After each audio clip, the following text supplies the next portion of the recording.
Developing tonight, police are on the hunt for two men following reports of a child nearly being abducted at a bus stop. Yeah, a child told Cape Coral police that he was approached by two men in a black SUV when the passenger door opened and one man lunged at him.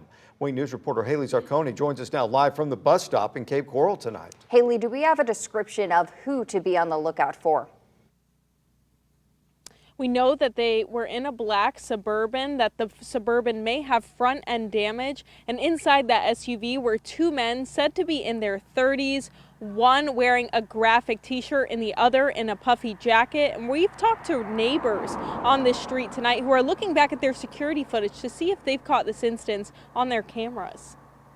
A black Suburban stops at this bus stop. A student sitting there with his bike says a passenger in the car opens the door and lunges at him. Pretty wild because there's nothing that ever goes on over here. I mean, it's a nice quiet spot as long as I've been out here. He's able to get on his bike, make it back home, and report this all to the Cape Coral Police Department. Wednesday, this release sent out calls this a reported attempted abduction. This all happened earlier that morning at the corner of Northeast 41st Street and Andalusia Blvd. Well, it's highly likely that this young boy felt that he had been threatened or potentially abducted while waiting at a bus stop this morning, and Cape PD has the obligation to look into it.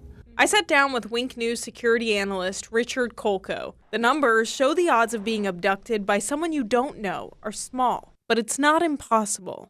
FBI says that less than about 200 people a year in the entire country are abducted by a total stranger. So one of the big questions I want to ask this young boy is, did he possibly, know these people? Did people know his parents? Is it somebody who worked at his house? As CCPD searches for these two men who drove up to this bus stop Wednesday morning, neighbors are on edge. There's tons of kids over here. I didn't know it was right down the street from my house, but I was like, there's never kidnappings and stuff that happen. Well, people on this street that I've spoke to are relieved that this child was able to get away. They are concerned tonight. And CCPD says that if you know anything about this case, that you're asked to give them a call and report that information. For now, live in Cape Coral, Haley Zarconi, Wink News.